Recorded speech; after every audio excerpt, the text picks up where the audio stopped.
Hello दोस्तों, नमस्कार। मैं सत्या पांडे आपका अपना यूट्यूब चैनल सत्या ब्लॉग्स में आप सभी का स्वागत करते हैं। दोस्तों, उम्मीद करते हैं आप बहुत बेहतर होंगे, बहुत अच्छे होंगे और स्टडी भी अच्छी चल रही होगी। दोस्तों, आज हम भारतीय संविधान से संबंधित 25 प्रश्नों को देखेंगे जो बार बार परीक्षाओं में पूछे जाते हैं। देखते हैं प्रश्नों की तरफ। देखते हैं पहला क्वेश्चन। भारतीय संविधान का प्रथम अधिवेशन कब हुआ? 9 दिसंबर 1946 को संविधान सभा की पृथक बैठक नई दिल्ली में हुई।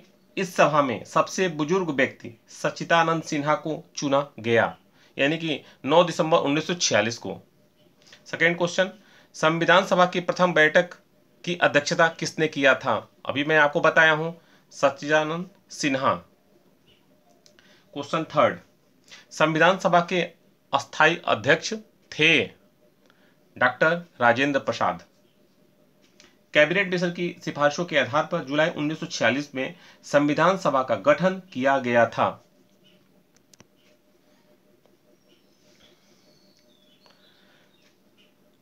देखते हैं अगला क्वेश्चन। भारतीय संविधान के निर्माण के समय संवैधानिक सलाहकार कौन थे? यह एक भारतीय प्रशासनिक सेवा के अधिकारी एवं अंतर्राष्ट्रीय न्यायालय के न्यायाधीश थे। इन्होंने संविधान सभा के सलाहकार के रूप में भी जाना जाता है। किनको? BN राव को। ठीक है, नेक्स्ट क्वेश्चन देखते हैं। भारतीय संविधान को संविधान द्वारा कब अंगीकृत किया गया? 26 नवंबर 1949 में। 26 नवंबर 1949 को भारतीय संविधान सभा की ओर से संविधान अपनाया गया। ये 26 नवंबर 1949 को अपनाया गया था और 26 जनवरी 1950 में यह पूर्ण रूप से लागू कर दिया गया।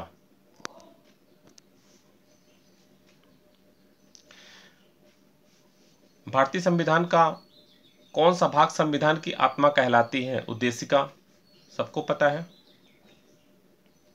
क्वेश्चन 8, भारतीय संविधान में मौलिक कर्तव्यों का विचार कहां से लिया गया था? सब लोग जानते हैं, रूस से।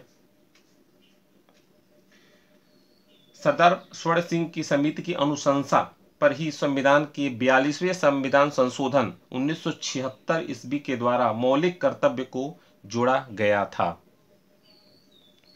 देखते हैं नेक्स्ट क्वेश्चन की तरफ चलते हैं। भारतीय संविधान के अंतर्गत आर्थिक योजना विषय कहां शामिल है? समवर्ती सूची में।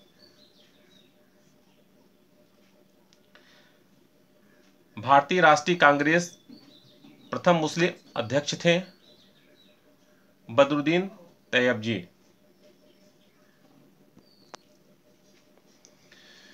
पंचायतों को संवैधानिक दर्जा संविधान के किस अनुच्छेद के अंतर्गत प्रदान किया गया? अनुच्छेद 243 के अंतर्गत किया गया था।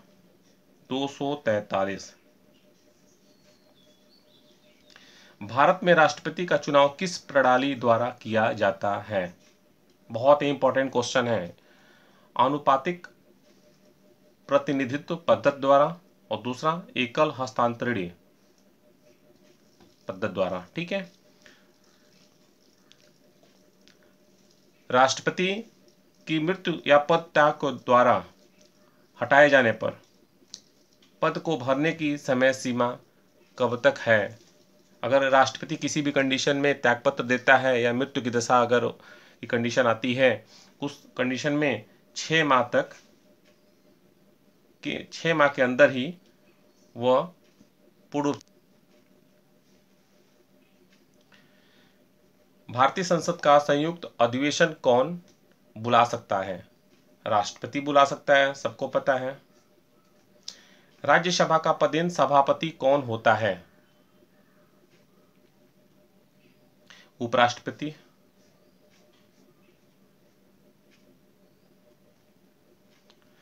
मंत्रिपरिषद किसके प्रति उत्तरदायी होता है? लोकसभा द्वारा, सबको पता है। बहुत ही इंपॉर्टेंट क्वेश्चन है ये। 16, मंत्रिपरिषद किसके प्रति उत्तरदायी होता है? अनुच्छेद 75 खंड 3 के अनुसार मंत्रिपरिषद सामूहिक रूप से लोकसभा के प्रति उत्तरदायी होगा।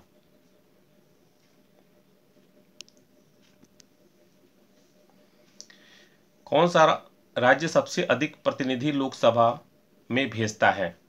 लोकसभा की जो सीटें हैं, उत्तर प्रदेश। राज्यसभा के सदस्यों का कार्यकाल कितने वर्षों का होता है? 6 वर्ष के लिए होता है। राष्ट्रपति द्वारा राज्यसभा में कितने व्यक्ति मनोनीत किए जाते हैं? राष्ट्रपति ये 12 सदस्यों को मनोनीत कर सकता है। किस अनुच्छेद के अंतर्गत धन विधेयक को परिभाषित किया जाता है या किया है? अनुच्छेद 110।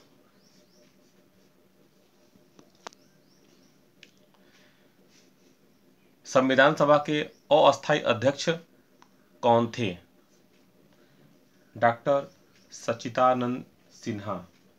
इस दिन गणतंत्र दिवस के रूप में भी मनाया जाता है। भारत के आजाद होने के बाद संविधान सभा का गठन हुआ था। नेक्स्ट क्वेश्चन की तरफ देखते हैं। संविधान सभा के द्वारा उद्देश्य प्रस्ताव कब पारित किया गया? 22 जनवरी 1947 को। प्रारूप समिति के अध्यक्ष कौन थे? B.R. अम्बेडकर, भीमराव अम्बेडकर। पूर्ण रूप से संविधान कब लागू हुआ? ये तो बहुत इंपॉर्टेंट और सब बुक के नजर में क्वेश्चन बहुत ही इंपॉर्टेंट है। ये 26 जनवरी 1950 को ये पूर्ण रूप से संविधान को लागू कर दिया गया। Last 25 question. मूल संविधान में कितने अनुच्छेद थे? 395 अनुच्छेद थे, 22 भाग थे और 8 अनुसूचियां थे। ठीक है दोस्तों, यह सेशन अगर आपको अच्छा लगा होगा तो लाइक, शेयर और